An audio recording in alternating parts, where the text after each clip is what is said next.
Olá pessoal, bem-vindos à nossa aula número 2 da nossa disciplina de Pesquisa de Avaliação aplicada à administração, certo? Hoje vamos falar de citação, uma parte muito importante, não só do processo científico, como a gente vai ver mais para frente, mas também das normas, né, da Associação Brasileira de Normas Técnicas, a ABNT, certo? Então, primeiramente, quando que a gente vai ter que fazer uma citação? O que é uma citação? Né? A gente está dizendo, a gente está citando quem é o autor de uma ideia que a gente está apresentando. Então, se eu estou falando alguma coisa que não fui eu que inventei, ou que alguém pensou primeiro, né, eu tenho que dar crédito. Né? Então, a citação é dar um crédito a essa pessoa aí que teve esse trabalho, desenvolveu esse projeto, ou escreveu sobre esse assunto. Né? A gente está aí valorizando, então, a propriedade intelectual dessa pessoa. Né? Então, a gente vai citar, quando a gente estiver falando sobre alguma ideia que já foi publicada. Né? Então, por exemplo, se a gente estiver falando sobre questões de recursos humanos, da escola de recursos humanos, né? A pirâmide de Maslow, por exemplo. Né? Não é uma ideia nossa, é uma ideia que já foi publicada. A gente tem que dar o crédito ao Maslow que criou, né, aquele construto. Né? Ou a gente também pode dar crédito a alguém que explicou uma ideia de uma forma mais simples. Né? A gente tem muitos autores que escrevem e tal, e são um pouco complicados de entender. Né? Então, um autor, por exemplo, que é muito importante para a sociologia é o Max Weber, né? Que a gente vai ver, que vocês vão ver aí em Gestão de Empresas 1, na escola burocrática. Né? Ele tem muitas ideias muito complexas. Então, tem autores que explicam melhor essas ideias, como, né, o professor Nério Amboni tem um livro-texto sobre teoria geral da administração. Então, lá vocês podem citar o professor Nério, né, explicando uma ideia de outro autor. Né? Então, você está citando a explicação. E também, quando a gente não estiver falando de teoria, quando a gente estiver falando de fatos, algo que aconteceu, se você não presenciou, né, normalmente a gente não está lá quando as coisas acontecem. Né? A não ser que a gente esteja investigando realmente algo que aconteceu com a gente. Se não aconteceu com a gente, não foi a gente que presenciou. Né? Então, se a gente não presenciou, a gente tem que citar a fonte. Por exemplo, ocorreu um crime em João Pessoa. Pô, eu não estava em João Pessoa. Mas esse jornalista aqui, que publicou nesse jornal aqui, né, entrevistou pessoas que estavam lá e escreveu sobre isso, né, falou sobre isso. Então eu vou citar esse autor, esse jornalista, ou essa jornalista, né, que está aí, apurou esses fatos. Tá? Ou pode ser fatos que também são previstos. Né? O exemplo clássico é a previsão do tempo. Existe a previsão de que vai chover. Um outro exemplo, a gente pode ter a previsão de que o determinado evento vai acontecer na cidade, né? Um carnaval, um festival, uma coisa assim. Isso são eventos que são previstos ou por instituições ou por teóricos. Né? Então a gente teria que citar quem que fez essa previsão, quem que acredita que isso vai acontecer, né? Quem que trouxe essa ideia, certo? Então, basicamente, quando não foi a gente que criou, a gente cita quem que produziu esse conhecimento, essa ideia, né, esse fato que a gente está passando adiante no nosso texto, certo? Então a gente tem alguns tipos de citação. Tá? A citação mais comum, né, não a mais comum, mas a mais simples, vamos dizer assim, é a citação direta curta. Tá? Que é você copiar e colar o texto. Você pegou lá, viu uma notícia, viu um artigo científico, pegou um trecho do texto, copiou, colou. Como é que a gente vai apresentar isso? A gente vai colocar o texto copiado e colado entre aspas, ou digitado, né? Entre aspas. Então, exatamente como estava no original. Então aqui a gente tem um exemplo. Quem sabe a felicidade seja uma medida que resume tal, tal, tal, tal, tal, tal. Quem é que escreveu isso? A gente pode colocar fora do texto essa citação. A gente vai abrir aspas, parênteses, perdão. A gente abre parênteses, escreve ali o sobrenome do autor, vírgula, o ano da publicação, tá? Não é o ano de nascimento, não é o ano de morte, é o ano da publicação do trabalho em que você buscou essa informação. Então, se for de um livro, é o ano de publicação do livro. Se for de um artigo, é o ano de publicação do artigo. Ok? e a página na qual você acessou, né, na qual estava esse trecho de que você falou. Se você estiver se referindo, fazendo uma citação direta de uma página na web, aí não é necessário colocar o número da página, porque não tem numeração da página, tá? Mas ainda assim o texto todo tem que estar entre aspas. Sempre que for citação direta,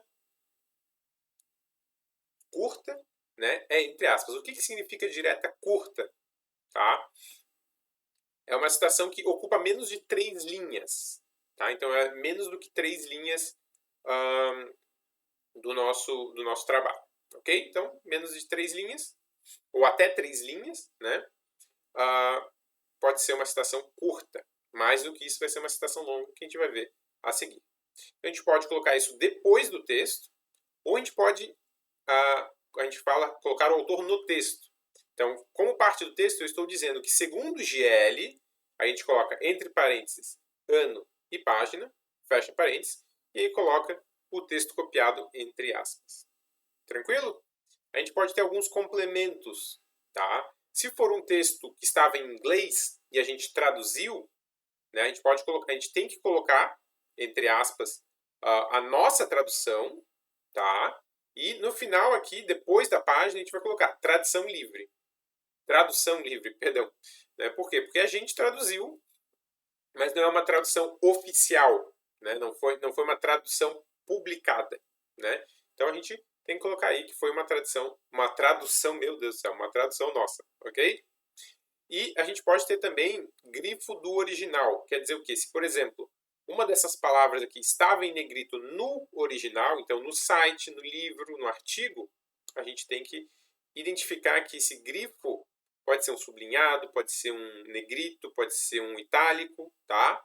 Pode ser um taxado, tá? É do original. Não foi a gente que colocou, tá? Se for a gente que colocar, porque a gente quer destacar uma palavra, por exemplo, a gente vai colocar grifo do autor. Ok? Tranquilo? Tudo isso está lá no manual da UDESC. Tá? Eu usei a versão de 2011, mas já saiu a versão de 2017, né, que está um pouquinho mais atualizada. Ok? Então, sempre na dúvida, consultem o manual. Então, se a gente tiver mais do que 3 linhas de texto copiado e colado, a gente vai ter uma citação direta longa. Então, como é que ela funciona? Ela vai ter um distanciamento, tá? Um recuo da página de 4 centímetros. Então, vamos imaginar que isso aqui é a margem, né? A gente vai ter 4 centímetros antes de começar. Então, o texto normal estaria aqui, né? Na linha desse N aqui, do longa, né? E o texto da citação direta ele está recuado 4 centímetros, ok? A fonte ela é menor, então é a fonte 10, o normal, né, é a fonte 12, tá? E o alinhamento justificado, como no resto do texto, mas não leva aspas, tá? Não leva aspas e tem espaçamento simples. Normalmente, o espaçamento entre linhas é 1,5. Aqui a gente tem o espaçamento entre linhas simples, tá? É um parágrafo distinto com uma linha de separação. Então, por exemplo, se a gente colocar uma citação de autor no texto, a gente fala, segundo Santos, ano e página, vírgula. Dá um parágrafo, deixa uma linha e copia e cola o texto. A gente deixa mais uma linha e depois continua o nosso texto normal. Certo? Então, a citação direta longa normalmente vai ser um conceito mais complexo ou um trecho de um jornal que é bastante completo, que a gente precisa trazer todos aqueles detalhes conforme foi escrito, né? Então a gente vai colocar uma citação direta longa, tá? Se for a citação fora do texto, a gente coloca no final da parte copiada e colada, né? Da mesma forma que a citação curta. Show de bola? E a seguir nós temos a citação indireta. Tá? Isso é bastante utilizado, por quê? Porque permite a gente resumir ideias. Né? Então a gente lê um texto inteiro, daquele texto inteiro a gente não quer copiar uma linha ou 2 linhas, ou a gente quer dar um resumo do que aquele texto queria dizer. Ou, sei lá, tem uma ideia que um autor desenvolve em 3 ou 4 páginas, mas você não quer copiar e colar 3 ou 4 páginas. Então, você coloca um resumo daquela ideia, certo? Então, você vai colocar o nome do autor, seja dentro do texto ou fora do texto, certo?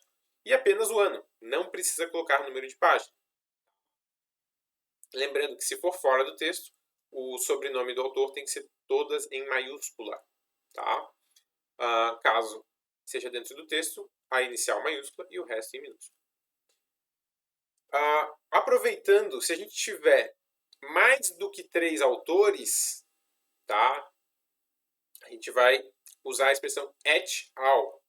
Então, se eu tenho até 3 autores, eu vou colocar Silva, vírgula, Campos, vírgula, Pereira, tal, 2017. Agora, se eu tenho mais de 3 autores, eu vou colocar, por exemplo, Silva et al, abre parênteses, 2017, e colocar o texto que eu selecionei, ou que eu estou explicando, que eu estou resumindo essa ideia dos autores. Isso vale tanto para citações diretas quanto para citações indiretas, ok?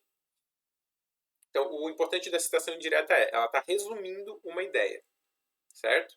E se qualquer citação que a gente fizer tiver mais de 3 autores, a gente vai usar, então, a expressão et al.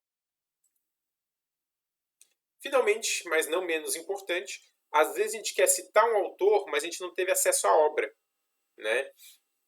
Então, como eu falei, por exemplo, a gente tem livros-texto que explicam ideias de outros autores, ou a gente tem artigos que citam livros, mas a gente não tem acesso ao livro ou não tem acesso ao artigo, certo? A gente pode usar uma citação de citação. Então, por exemplo, aqui eu não tive acesso à obra do Miles, mas o Miles tem um conceito que é importante para o meu trabalho, certo? Então, eu vou citar o Miles, de 1975, então o trabalho do Miles é de 75, apud, que é a expressão latina para citado por, tá? Então, apud Ferretti, né, que é o sobrenome do autor, que eu tive acesso à obra. Então, o Ferretti fez uma citação do Miles. E o Ferretti publicou em 1980, na página 56, essa citação, certo? Então, eu estou citando Miles, que foi citado por Ferretti. Então, eu não tive acesso à obra do Miles, né? Mas eu tive acesso à obra do Ferretti, e através da obra do Ferretti, ou da Ferretti, eu consegui ter acesso a esse conhecimento, a essas ideias do Miles, ou da Miles. Certo? Então, se vocês passarem por essa situação, é assim. Aqui, claro que a gente está citando Miles no texto. Se fosse fora do texto, seria todas em maiúsculo, dentro do parênteses, né? Vírgula 1975. Ok? Então, pessoal, é basicamente isso. Isso é um review geral de citações, tá? É muito importante usar citações nos trabalhos científicos, tá? Se vocês ficarem com qualquer dúvida, entrem lá no Moodle, tá? Lá no nosso fórum de dúvidas. Lembrem que vocês colocam no post, no título do post, a pergunta de vocês, tá? Para que outros colegas que tenham a mesma dúvida possam ir lá consultar as respostas. Não precisa esperar eu responder, ok? Então, coloquem suas dúvidas lá, eu vou responder o mais rápido possível, tá? E até a próxima!